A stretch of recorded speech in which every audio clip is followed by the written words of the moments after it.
नमस्ते दोस्तों, आज की कहानी है हमारी बंटवारा।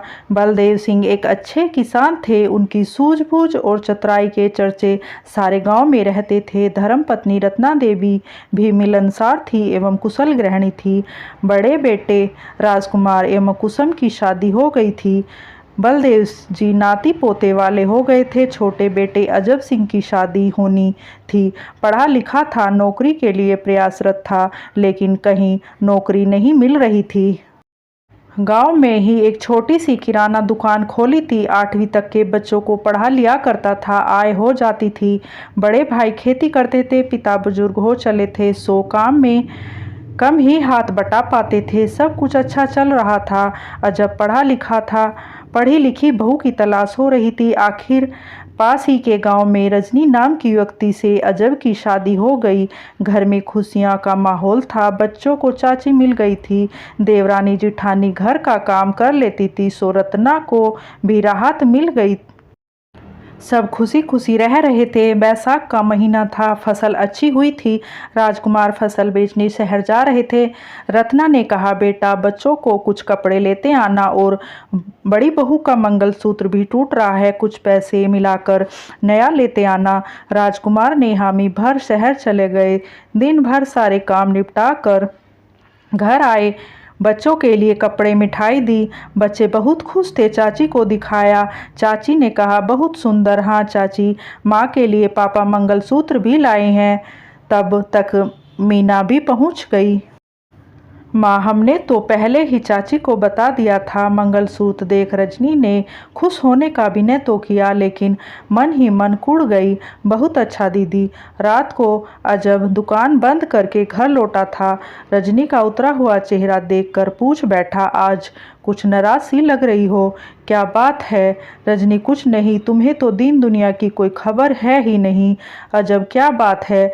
अरे जेठ जी और दीदी मिलकर खेती की पैदावार से हाथ बना रहे हैं। कल को जब हम अलग होंगे तो हम तो हाथ पैर से ही रह जाएंगे। अजब ने कहा, रजनी कैसी बातें कर रही हो? भैया भाभी बहुत ईमानदार हैं।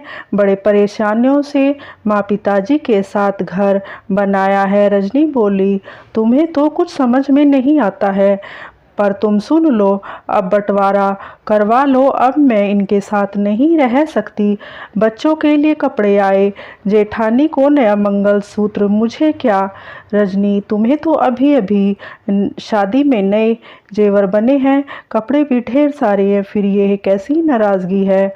तुम लाख सफाई दे दो, मैंने भी कह दिया सो कह दिया। वाद विवाद कर दोनों सो गए। अजब उठकर दुकान पर चला गया। रजनी सोती रही। रजनी को न देख बड़ी बहू रजनी को चाय लेकर आई। रजनी ने कहा, मुझे नहीं पीनी है चाय वाय। आज लहजे में नाराजगी झलक रही थी। मीना कुछ समझ न पाई, बिना कुछ कहे उल्टे पैर लौट आई। उस दिन से जैसे बैर प्रीत मंद छुपाए नहीं छुपते, सो देवरानी जिठानी के द्वेष भाव छुपे न रह सके। रत्ना भी दोनों के व्यवहार से परेशान रहने लगी। कभी काम से, कभी बच्चों पर। आए दिन घर में कलह होने लगी।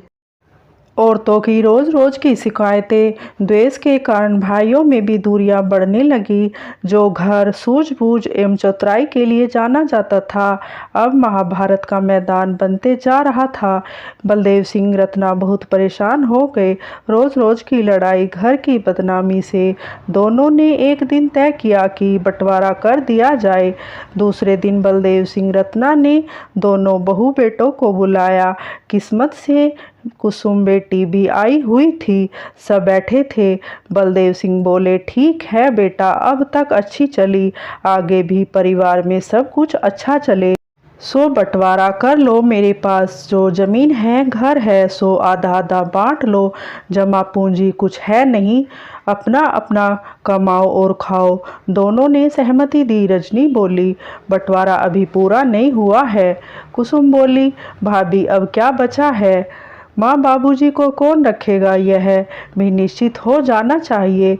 दोनों भाई एक साथ बोल पड़े, माँ बाबूजी की कोई बात नहीं है, किसी के साथ भी रह लेंगे। रजनी बोली, नहीं, आसान नहीं है। बुजुर्गों को दवा दारू का खर्चा, न रहने पर क्रियाकर्म का खर्चा आसान बात नहीं है। इसलिए एक भाई माँ को रखे, एक पिताजी को। कुसुम बोल पड़ी, भाभी, माँ बाबूजी जिंदगी भर एक साथ रहे, क्यों बुढ़ापे में अलग अलग कर रही हो? कुसुम ने कहा, माँ बाप आपको भारी पड़ रहे हो तो मैं अपने साथ ले जाती हूँ। रजनी बोली, तुम रहने दो नंदरानी, तुम अपना घर संभालो, हमने वहाँ की भी सब सुन रखी है। कुसुम चुप हो गई, माँ बाप की आंखें नम हो गई। घर में बीच दीवार खड़ी हो गई, औलाद को प्यार दुलार से पालने वालों के बीच दीवार खड़ी हो गई। एक दूसरे का चेहरा देखने को तरसने लगे। जब कभी मिलते एक दूसरे का सुख दुख पूछ खुश हो लिया करते, क्योंकि जमीन जायदाद की तरह माँ बाप का भी बंटवारा हो चुका था। जीवन भर साथ साथ रहने वाले आज अकेले हो गए थे।